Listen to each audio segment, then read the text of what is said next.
Good to have you on the show. Weekend Sport on Trust TV. Adeni G. Shafe will take you around the world of sport for this weekend. A lot of activities coming up in the world of sport.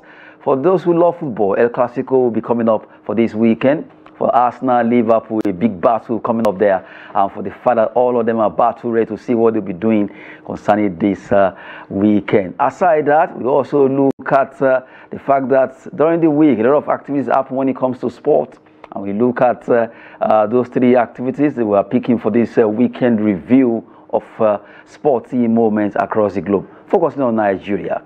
Well, we'll start with the federal government scrapping the Federal Ministry of Sport Development and replacing it with National Sports Commission. That's the first, at least our weekend review for this week. Really, a big one there that has to do with our team. Well, for all the teams that are going into sport, whatever they do as a sportsmen and women, they will no longer be under the Federal Ministry of Sport Development, but now it is National Sports Commission. That actually happened during the week. The Minister of Sport Development has been redeployed to Ministry of Industry and Trade, while Shehu Diko has been appointed as the national chairman, of National Sports Commission to take over as the man that will be leading that particular commission there. Well, Nigerians are hoping that Shehu Diko will be able to at least actually get back Nigerian sport to that particular level that we want it to be, because National Sports Commission will go a lot, or we do a lot to see how we get to at least appreciate the grassroots sportsmen and women. We develop them infrastructure-wise. We also get them to be in shape, and also attending different competitions across the globe, even in Nigeria, getting funds available for all the federations and making sure our sport really gets better. Well, that's the first that we're looking at for the review of the week. And also during the week, a lot of activities that happen, but we're looking at the scrapping of Sports Ministry and also the return of the National Sports Commission. I'm not alone in the studio. I have Joseph Peter is here physically, no longer on Zoom now. Good to have you, Joseph. Thank you for having me. It's good to be here in the studio, you know. And at least up Gunners, right? Yeah, up Gunners. I hope you guys are winning this weekend. Yeah, I really hope so. It's very difficult right now for us, but hopefully we do. You sound you're kind of afraid, right? No, I'm not afraid. I'm just I'm very reasonable when it comes to sports. Okay, yeah. Well, throw that banter at you there. Let's talk about what we're talking about. Well, that has to do with Ministry of Sport Development being scrapped and then the reintroduction of National Sports Commission after a while. Yeah, you know, I'm a fan of cutting the cost of governance. You know, if the presence of the previous ministry has been maybe costing us more when it comes to running sport, I'm in for any kind of way of cutting the cost of governance. So it's good for me as long as the new commission would do the right thing and bring the proper development which we need and actually even perform better than the previous one. Then why not? It's not all about having a lot of ministries doing little or nothing. Right, it's down to productivity. So if the sports commission would be more productive, then I'm in for it. I don't have problem with that. It's just all about competence for me. Okay, now talking about Shehu Diko leading that particular National Sports Commission. Now a lot of Nigerians are hoping that things will get better. Yeah. Let's see if it's possible that this time around we get it right, because we saw what happened at the Olympia. In fact, let's even keep Olympia aside. Nigerian sport has been a bit shaky. Something must be done concerning it. Just reviewing what happened during the week, and really another one that came up has to do with the CAF Awards. A lot of Nigerians were shocked not to see Victor Boniface there. But before we talk about that, let's look at all the categories of that CAF Award. Let's talk about CAF Awards now. Well, that CAF Award actually came up and they released about 7 categories of the CAF Awards. Well, from the way it is right now, talking about the CAF Award, you look at CAF really trying their best to get about 7 of those CAF Awards done there. Well, let's look at all the categories. They actually have to do with the Player of the Year, where we have our 2 Nigerian brothers, Ademola Lookman and not forgetting Truce Ekong, that won the AFCON player right now, being nominated among them. We look at Ademola Lookman there, William Truce Ekong, Rowan Williams, the goalkeeper of South Africa. You have Sofiane Rahimi. You look at, well, from the way it is now, talking about the Player of the Year, while we're looking at that, Player of the Year,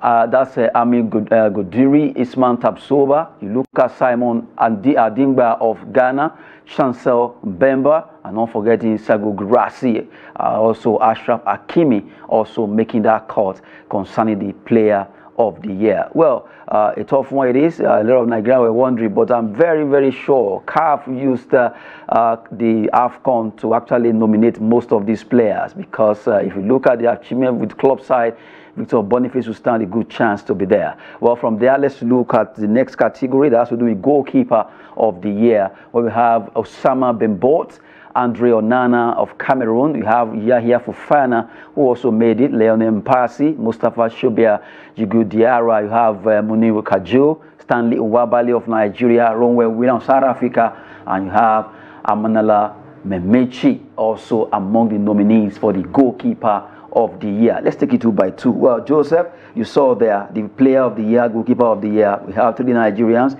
That's Nwabali making the goalkeeper, at least getting nominated. And also in the player of the year, we have Ekong and Ademola Lookman.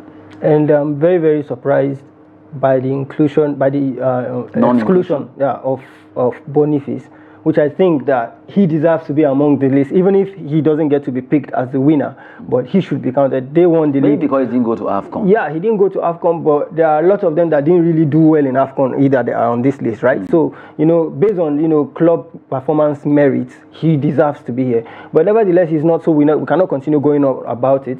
However, we can, try to support our Nigerian brothers that are already in the list. Which, for me, if you ask me to pick the best goalkeeper in CAF right now, or maybe based on previous performance in the Nations Cup, I would actually go for Steven Nwabali. Yes, I'm a Nigerian, and yes, people are going to think that Stanley Nwabali. People are thinking that maybe because I'm a Nigerian, so I'm being biased. But no, really, if you look at how he did very, very well, coming out of nowhere, from no kinds of limelight into the limelight, and actually keeping his head up and actually performing very, very well, being considered one of the best keepers in Africa right now. So I would really go for him. And as for the men, category, of course, it should be nobody other than Lookman. He has done it all when it comes to performance in the Nations Cup, performance in Europe with his club, performance in the Serie A with his club. He has done everything. He scored 3 goals at a final in a center stage of the world. I mean, what can be better than that, right? So for me, I would go for Ademola Lookman as the player of the year for CAF. Well, from the way it is, we know that to still be put down to the 3rd best, 3 best rather, that will be there. Well, let's look at what they will be coming up with.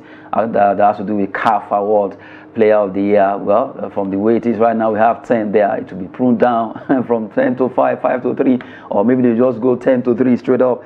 But we know that we have 2 candidates there, Truls Ekong and Ademola Lookman. Well, from there, let's move on. We've done 2 out of 7 categories of the award released by CAF, the player and the goalkeeper. Let's go straight to the coach of the year and the young player of the year. For coach of the year nominees, we have Pedro Goncalves, Brahim Traore, not forgetting Emerson Ferrer, the man that won the AFCON with Cote d'Ivoire. You just have to look at that man keenly. Sebastian Desailly, you have Jose Gomez, not forgetting Marcel Kola, Chiquino Conde, Hugo Bruce, Florent Ibenge, and Kwesi Appiah. Well, Kwesi Appiah actually has done wonderfully well with Sudan, but one man is standing out there, Emerson Ferrer.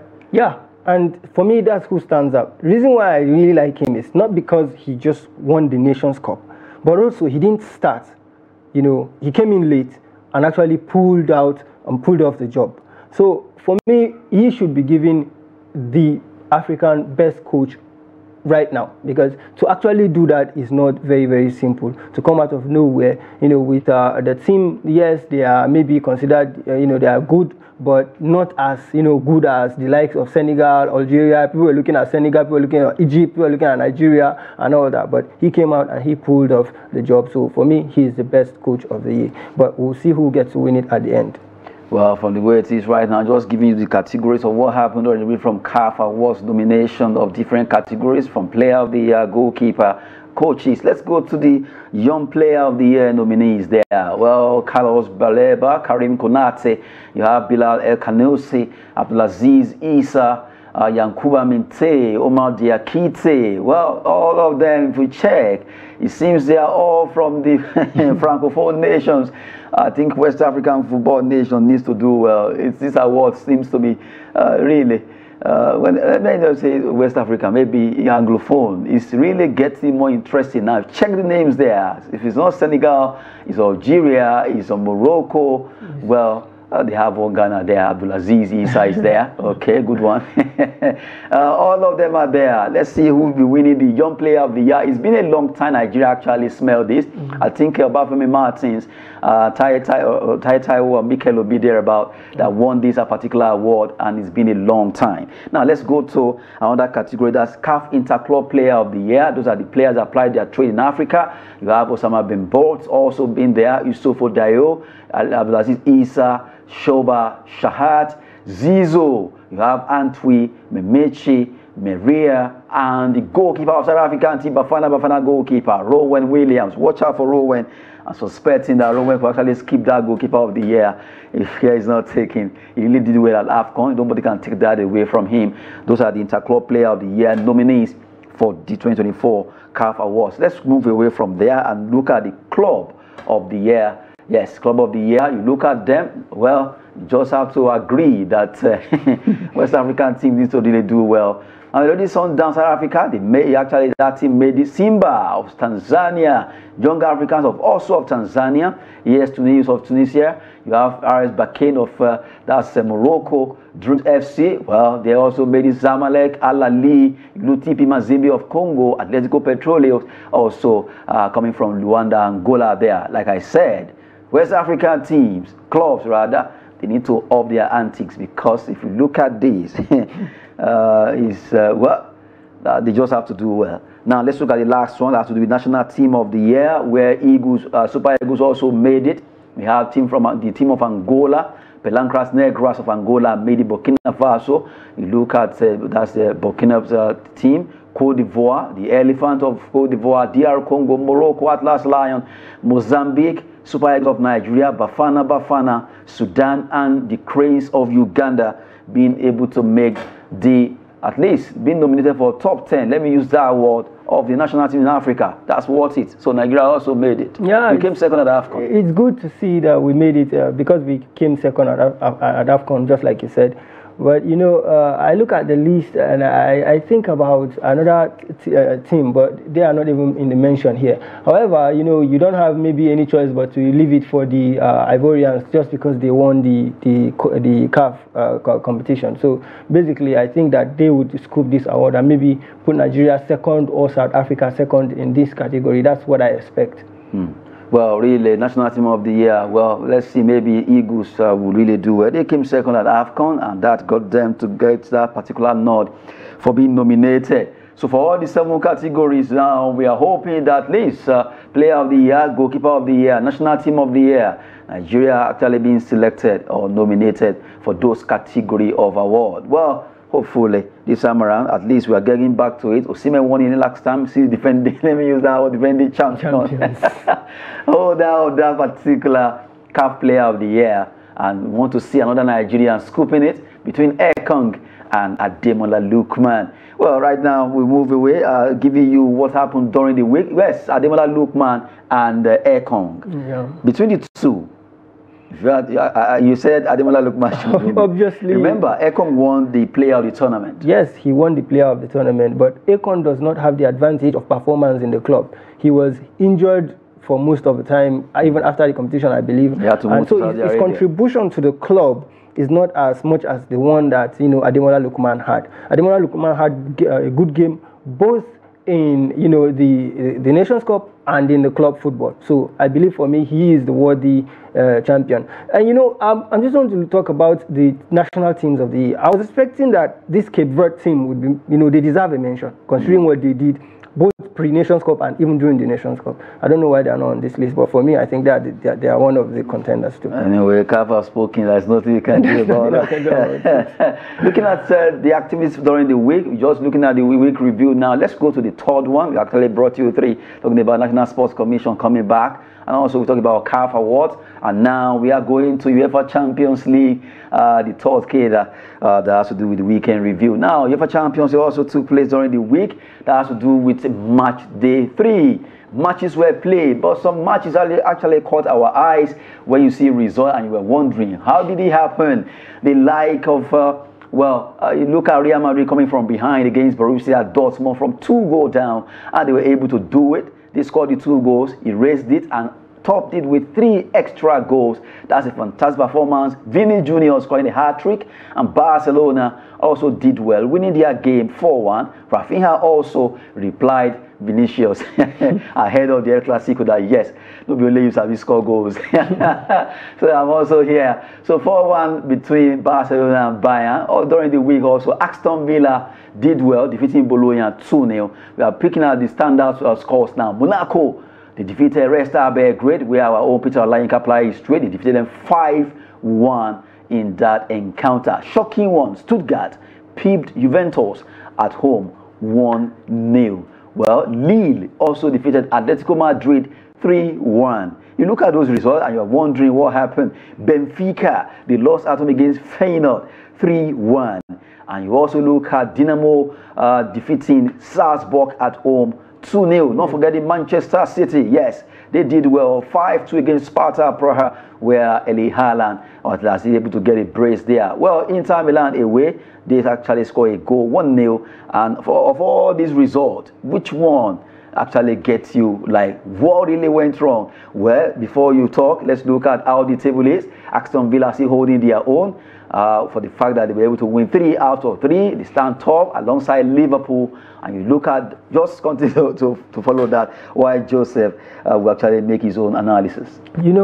It's very, very shocking. First of all, you look at the table. Back then in August, if you were asked, there's going to be a new format of the Champions League and who is going to be topping the table, you would be counting Real Madrid, Barcelona, Bayern Munich. But this doesn't look like that. This is completely the opposite of that particular table you would have, projected. We have Aston Villa from nowhere, out of nowhere. Unai Emery knows how to do it in the Champions League or in the Europe, at least, and he is doing it. You look at teams like, okay, maybe you would think Liverpool will be there, but you will not really put them up there because there are other, European powerhouses. And then Man City keeping it real, but they should be probably the first or the second. So this is a complete opposite of whatever that we are expecting to happen. And you look at then performance, like the kind of performance Real Madrid keep putting in time after time, year after year. Every season in the Champions League, Madrid will do a particular comeback that is surprising everybody.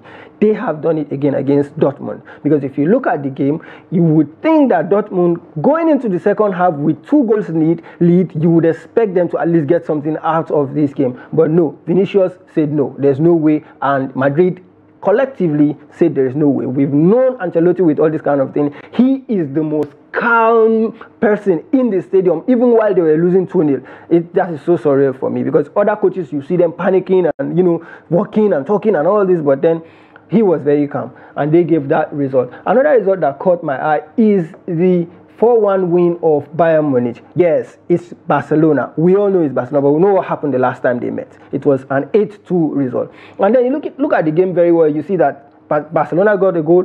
Bayern Munich, got their own equalized. And then you would want to think that, okay, this game could actually go sideways for Barcelona, but no, that's not what happened. The Highland that they were playing actually, prevailed over the Highland of Bayern Munich, and Rafinha gave a master class of a performance. So I'm really shocked by those 2 results. The other results are that of the loss of Juventus at home, which nobody saw it coming also. So Champions League this year has been full of surprises, and because of the format that is taking, it has even made it more of a shock, because the clubs that we expect to be topping the league are not the ones really topping it now, as you can see. Well, looking at the UEFA Champions League for the week, match day 3, just to have a review of it there. You look at the team of the week. From the back is Perrin. You can't take anything away from him. He did well for Juventus. They picked him. And you look at Gutierrez, and you're forgetting here.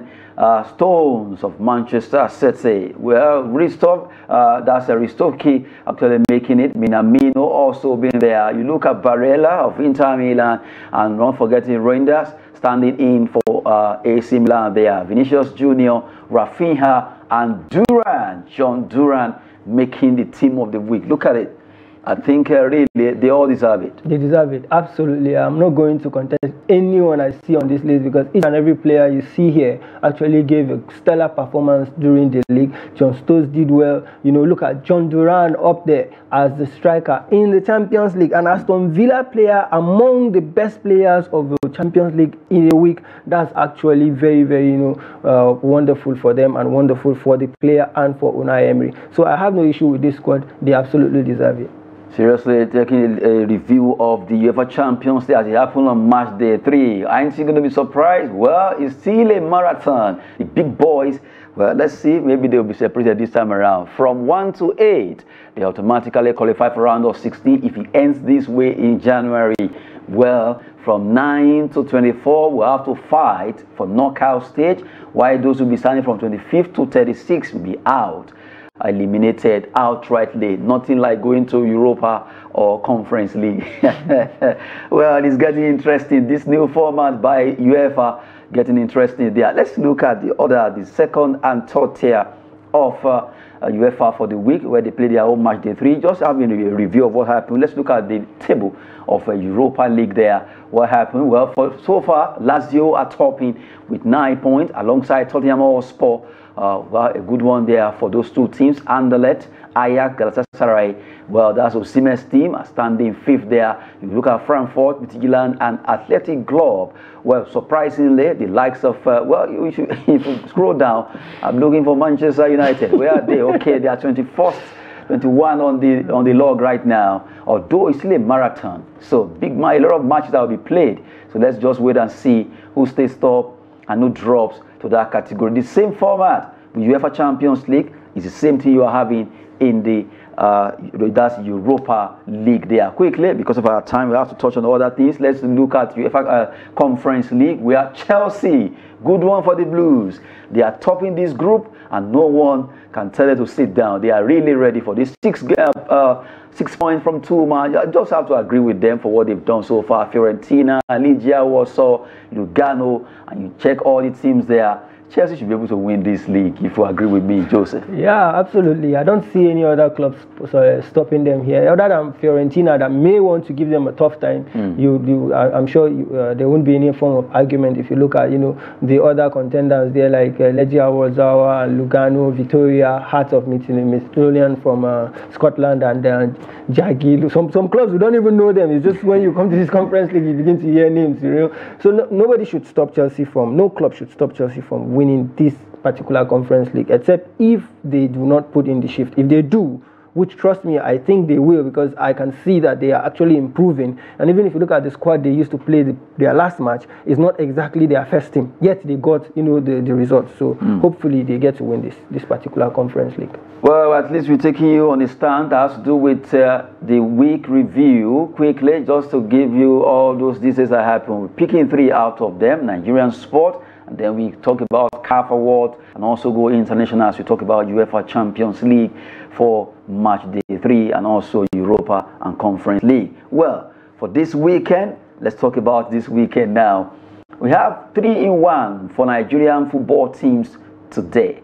Big one coming up there, right? Well, for the Fox, to have to do with our own men. Let me call them men now, because they are really growing. On the 20th, that's the Flying Eagles of Nigeria. They'll be playing today by 2 p.m. Although we hear that possibly that match could have been moved, but let's see how it goes. But 2 p.m. is the actual time approved by CAF for this rather by WAFU, and they'll be playing against the J Republic. Big one coming up there. Flying Eagles will be playing by 2 p.m. against the J Republic. That game will be coming up today against the J Republic, where they are for the WAFU B, and they were able to make it as they defeated Cote d'Ivoire 2-1 to make it, and now they are playing in the semi-final. If they are able to win this match, automatically they will qualify for the under 20 as AFCON, and from there they see how if they can make it also to the world level that will be coming up in Chile. Joseph. This should not be a difficult or a very difficult task for them, considering their previous victory against the Ivorians. You would want to believe that the Ivorians are more of a powerhouse when it comes to football than the Nigerians. But in football, it's 11 against 11. You do not underrate or look down on any opponent until after the job is done. They have the chance to go and do the job. I believe they would pull it off if the match actually happens. But we wish them all the best, and we are having very, very high hopes for them. Okay, that's for Flying Eagles. Like I said, we have 3-1 today. Our hands full, like we speak in Nigerian parlance. Well, the second one has to do with Super Falcons. Falcons will be playing also today at the Remo Star Stadium in Ikenne against the Greens of Algeria. That's the friendly that will be coming up. It's actually a two-legged one. They play today and they also play on Tuesday to fine-tune themselves under Coach Madugu. And majority of these players are home-based, although they are being garnished by some international player. But right now we have the captain Rashida Ajibade is there, the goalkeeper is also there, and some others. But really, the bulk of that team lies with the home-based Nigerian player who played their trade in Nigerian Premier Women Football League, NPFL. And right now they play today by 4 p.m. and hopefully they have at least been able to get this done, win this game, fine-tune themselves against Tuesday. Yeah, exactly. I like the word you use, fine-tuning. That's what the friendly matches are meant for. So if that's necessary, then they should go ahead and actually, try to do that. It's not about the result. For me, it has never been about result. Whenever it is a friendly game, it's about discovering errors and fixing them. It's about building a shape and balance for the team. That should be the target and the purpose for this two-legged friendly matches. So hopefully we get to achieve that for the Super Falcons. Hopefully they will actually defeat the Greens ladies of Algeria. Well, in those two matches they'll be playing today and Tuesday. That's their coach. Coach Madugu is there as the temporary coach of Super Falcons of Nigeria. Well, the third one that has to do with our under-17. They call them the Flamingos. They are in Dominican Republic. They will be playing by 8:30 p.m. Nigerian time.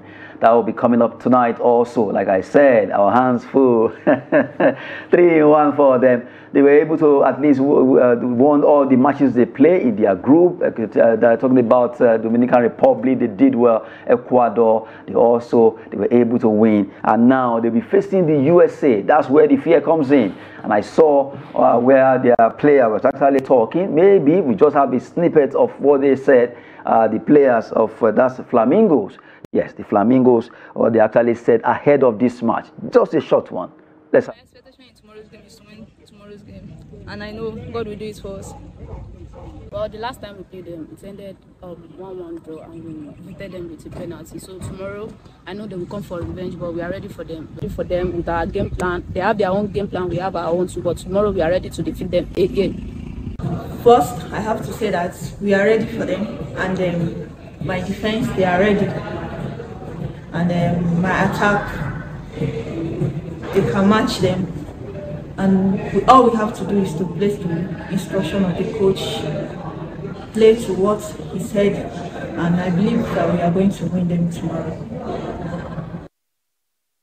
Well, they've all spoken with hope that they will defeat USA. Can they defeat USA? All they need to do is to be determined. Joseph, big one. The keyword is game plan. You heard her. Another keyword is instruction of the coach. Two different things that sounds different, but they're actually the same thing. So if they are actually able to impose their own game plan on the USA games plan, they get to win. So it's all about who has a plan. Clearly, they have a plan. Now, how do they impose the plan on the USA plan? Make the USA plan not to work, and make our own plan, which is their plan, to work. That's just going to be what the day is all about. The club or the team with the better plan, and the team that imposes a better plan gets to win. I am very, very sure they want it as much as the coaches do. So if they actually have that synergy, I'm very, very sure that yes, they would actually win. Look at their face and the way they talk, and you will see that they are full of confidence. They know what they want to do. I like that when I see a football team that knows what it wants to do. That's one thing that you can give to them. Well, hopefully all the three teams will actually give us a victory today. Well, Flamingos playing against USA 8:30 p.m. Super Falcons playing against the Green Ladies of Algeria 4 p.m. And also our own Flying Eagles playing against the Nigeria Republic in the semi-final of the UEFA B qualifier taking place in Lomé, Togo. Hopefully they will also win their game 2 p.m. All the matches coming up today is a big one for Team Nigeria. We wish them all the best as they prosecute those games. Now let's come back home and talk about the NPFL that will be coming up. Match day 9. Matches will be up in the Nigerian Premier Football League, and a lot of teams are battle ready to see who wins this race. It's getting to that place where the big boys are beginning to separate themselves. Bender Insurance, Abia Warriors. What a match. Watch out there. And we have a lot of ex-international now in our mix. Movie Stars, where Amokachi is there against Bayelsa United. Ladan Boso versus Amokachi. I want to see what's going to be happening. Ikorodu City, they did well. At least they've been able to pick up. After that battle of fire in the NPFL, they face Eyimba International. Let's see what they'll be doing there. Heartland, Amonike's team versus Okumodede's team. Look at it, experience. Well, let's see how it goes. And Katsina United, Niger Tornadoes, Kwara United versus Enugu Rangers. What a match. Kano Pillars face Nasarawa United, who are always solid. Plateau United, well, they will be hosting Sunshine Stars. Well, a big one against their former coach now, Kennedy Boboye. Rivers United versus El Kanemi Warriors. Finidi George will be hosting El Kanemi, and Aqua United versus Shooting Stars of Ibadan. Big matches for this weekend. You know, I look at this picture between Rivers and El Kanemi. El Kanemi has refused to lose a game. Yes. And now they are going to Rivers away. And Rivers, so the two teams that are yet to lose in the NPFL. They are yet to lose, and Rivers is in form as well, as much as El Kanemi is in form. So I really want to see, will El Kanemi actually come out for, leaving Port Harcourt with a point? Because they've always done that. Or will they win? Or will they even win? So the NPFL is very, very competitive. Thanks to the inclusion of ex-internationals now, or let me say internationals, right, among the players plying their trade right now in the league. So it has really raised the bar. It's high up there now, and it keeps going higher, I'm sure. So you look at that game, you look at the game between Ikorodu City, they have picked up 2 against Eyimba. You would want to think that Ikorodu are going to can't pull an upset. It's football, it happens. But we'll wait to see what will be the outcome of those games. Well, seriously, a lot of matches coming up there. Remo Stars Heartland, you look at Ikorodu City away to Eyimba, El Kanemi Rivers. A lot of people want to see the two teams that are here to lose. Who will drop the button first between the two, or they will still hold on to 0-0. Big matches coming up on match day 9 of the Nigerian Premier Football League, and it's really getting better when it comes to officiating, when it comes to watching those games. People are coming out to watch our games, and when it comes to organization, we are getting it better. Before you know it, the next 2-3 years, our league will be the pride of the nation, and we'll begin to see our league being seen out there as one of the best in Africa. Well, talking about the NPFL, just a short one. Let's have a glimpse of Ikorodu City. They are really getting better bit by bit. Let's have it.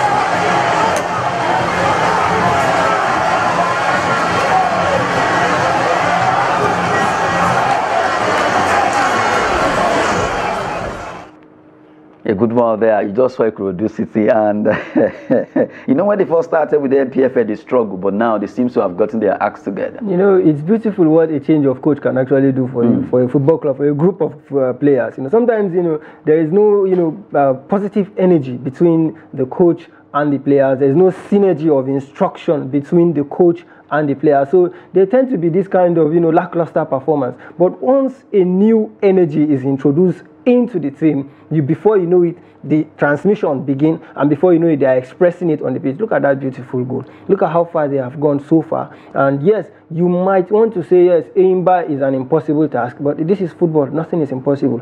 They probably will just go and pull an upset there, get a point. Even a point out of from Eyimba would be considered an upset.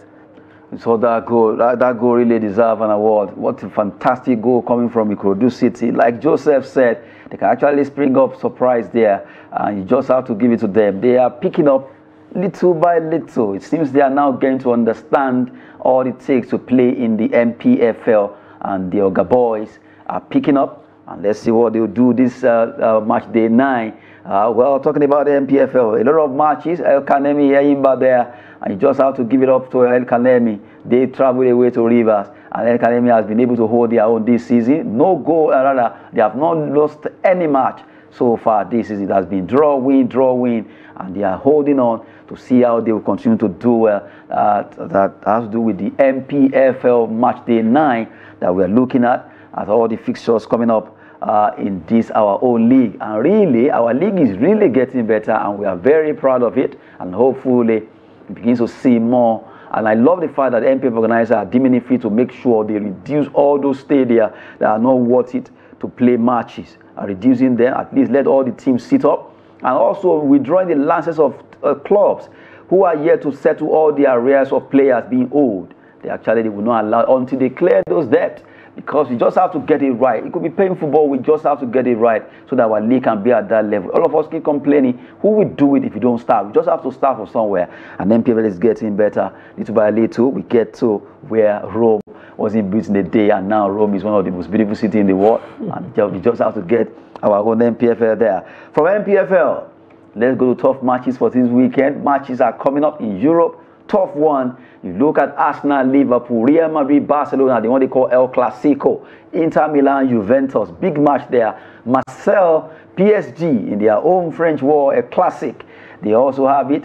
Those are the 4 matches. Tough one. Biggest one in Europe for this weekend. But our focus will actually be on 3: Arsenal, Liverpool, Real Madrid, Barcelona, El Clasico, Inter Milan, Juventus. But quickly, let's start with our focus. Let's look at it. Focus: Real Madrid versus Barcelona, Arsenal versus Liverpool. Starting with Real Madrid, Barcelona, they've met so many times. If you can have it, their previous meetings, all the normal statistics that they used to have between Real Madrid and Barcelona they played 89 in this new era. Barcelona 139, Real 130. They drew 20. Look at these teams. You know, if you look at these stats right now, before the stat is being displayed for you, you would think Real Madrid would have more wins. But once you see the stats, you see that it's Barcelona. And who comes to your head? Who did all this? Messi. Messi is actually integral as to why these games are actually against Real Madrid. But that is in the past. You look at the Clasico now, you begin to think, okay, it's not made up of the best players like it used to be before. Now, we don't have the Ronaldos and the Messis, the Zidanes against the, the Ronaldinhos and all that. Yes, we do not have that. And then you want to think, okay, maybe the game will not be as tough, but then it's equally going to be as tough as it has ever been. Why? Because it's the Clasico. Even if you give 11 children, the Madrid jersey, and give another 11 the Barcelona jersey, the contest would always be tough and tough. Now, having said that, you want to maybe like assess the games and maybe like compare the both things. You would see that what is actually happening in the both camp is the opposite of what was expected. There we had Real Madrid, who were the defending champion of Europe and La Liga, against Barcelona, that have had an abysmal season last year, changed their coach with younger players, in their team from La Masia. You would want to think, okay, coming into this season, but Madrid will do better than last year. Why? Because they have one of the best players now in Europe, Kylian Mbappe, added to their team. But that's not exactly what is happening. Madrid has been having an abysmal performances, not winning games, not worthily winning games. I would say, because the games that they actually won were not convincingly won like they used to. They are having, this kind of difficulties when it comes to play. There's no fluidity, there's no balance. However, the Barcelona that you are expecting to struggle, somehow their coach came into the play and have somehow, turned around the situation, and they are winning matches convincingly. You look at players like Rafinha, who are going to be one of the spectacles of this particular game, reason being the fact that he scored a hat-trick against Bayern Munich. You look at him prior to the beginning of the season, and you want to think, okay, this is a guy they are trying to push out. Before, he was being thrown way out. Why? Because they were expecting to bring this young lad from Atletico Bilbao into the Barcelona team.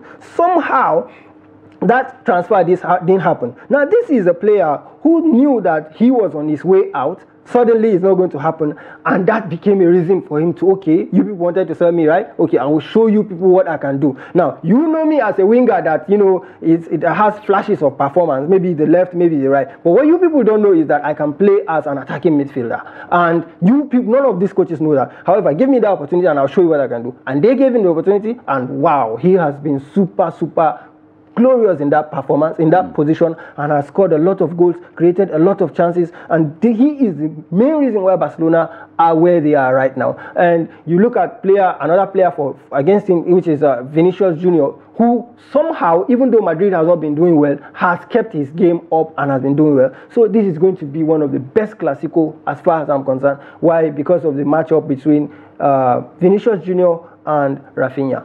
A big one there, at least has actually spoken, or has to do with El Clasico for this weekend. And you look at Arsenal, Liverpool. Let's dwell on there. While we're talking about that, you can also make, you look at their own meeting, 212 times in this new era. You have Arsenal winning 73 and Liverpool 80, the draw 59 from the two teams right now. Tough one coming up. Very tough one, and considering the fact that Arsenal are having a lot of injuries right now, there is no, you know, fluidity in play as it. Your voice is dropping. Yeah, my voice is dropping, not because I'm afraid, but because I want to hit the nail on the head. At the end of everything I would say, I can assure you that Arsenal will not lose this game. But you are kind of, you know, when you were talking about El Clasico, you were talking the energy. I was even scared. But now that you are talking Arsenal, then you begin to say, you know, Liverpool. What happened? No, nothing happened. We just have a couple of injuries to our best players. And we have a red card to our best defender and the best defender in the Premier League for 2 seasons right now. So, and we have another injury in Calafiori, who is injured. In our defender, Julian Timber is not just sure. You don't win matches except you have your best players. Now take a look at at least your 5 meets so far. You know, all these, you know, the results, the statistics is all down to, you know, of course, worthy. I would say, it's good to know that, you know, they had Jurgen Klopp. All these, you know, results and the previous wins they had over us, I think the tables turned when Jurgen Klopp came into play. If they didn't have Jurgen Klopp, Liverpool would not have won Arsenal as much as, you know, they have won like this. Yes, yeah. So I'm not even going to go into that. They had their period. You know, football is all about, you know, season. Sometimes, you know, you go for a long, you know, stretch of years, seasons, you don't do anything, and before you know, you pick up. Arsenal have started picking up.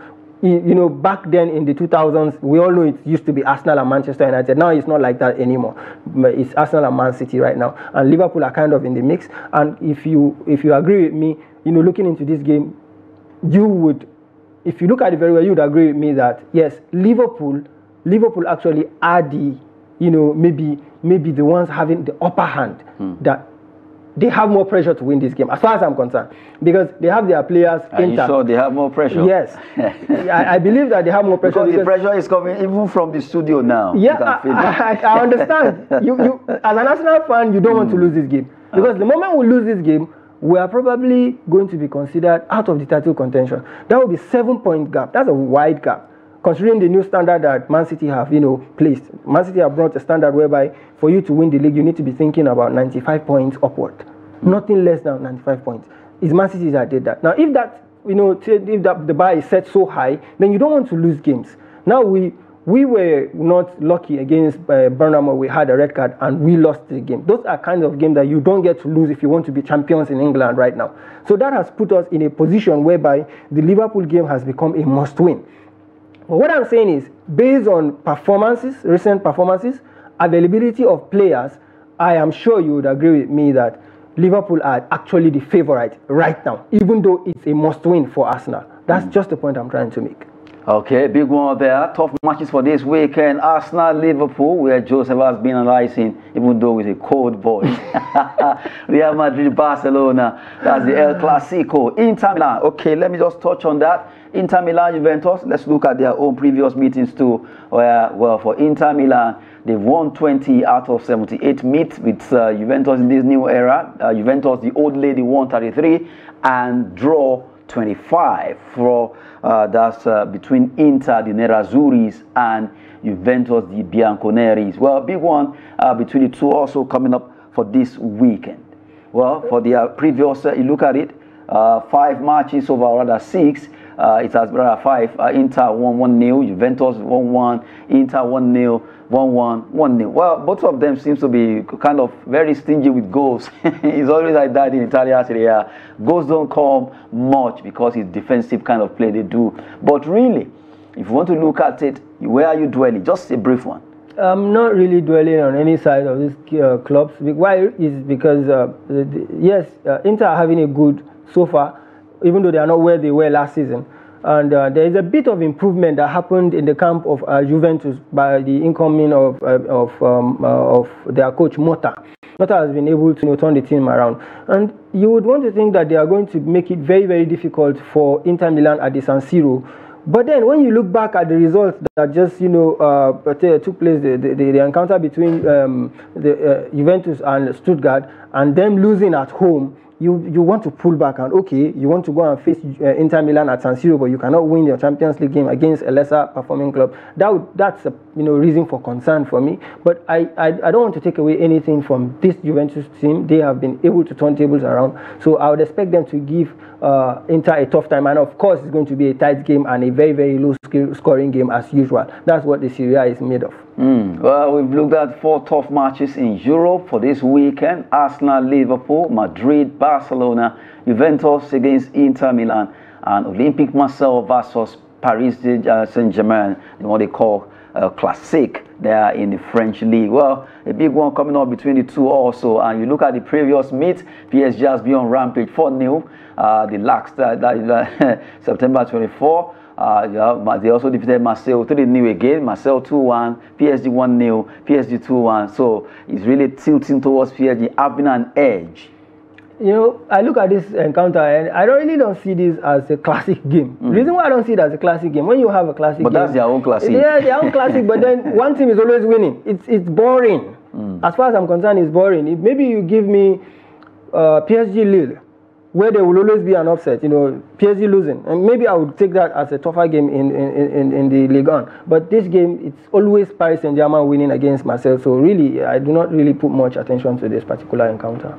Well, from the way it is, really a big one there that has to do with matches for this weekend. Tough matches. Well, we just look at El Clasico, Real Barcelona, alongside Joseph Peter. And don't forget, Nigerian teams are playing today. 3 of them are playing. We have Flying Eagles playing against Nigeria Republic. We have Super Falcons playing against Green Lakes of Algeria.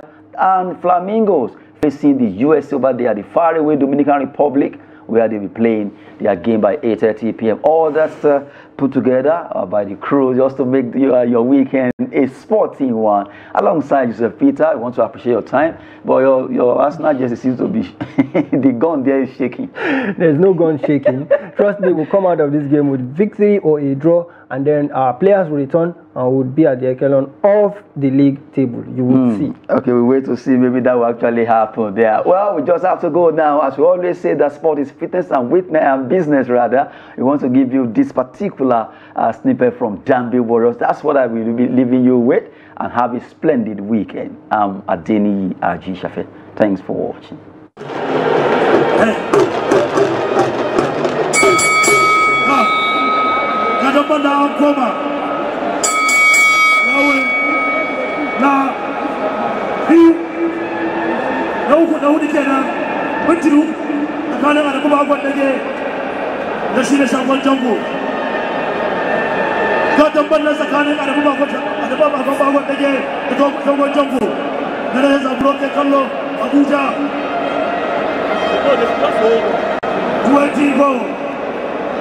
Abuja,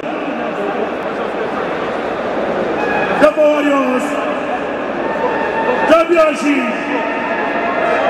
the Queens of Balasu, Subhanallah, Hello, Kai, La ilaha illallah, Gajabiro Magarin the Gigiyaro, Subhanallah, one Kaina, Subhanallah.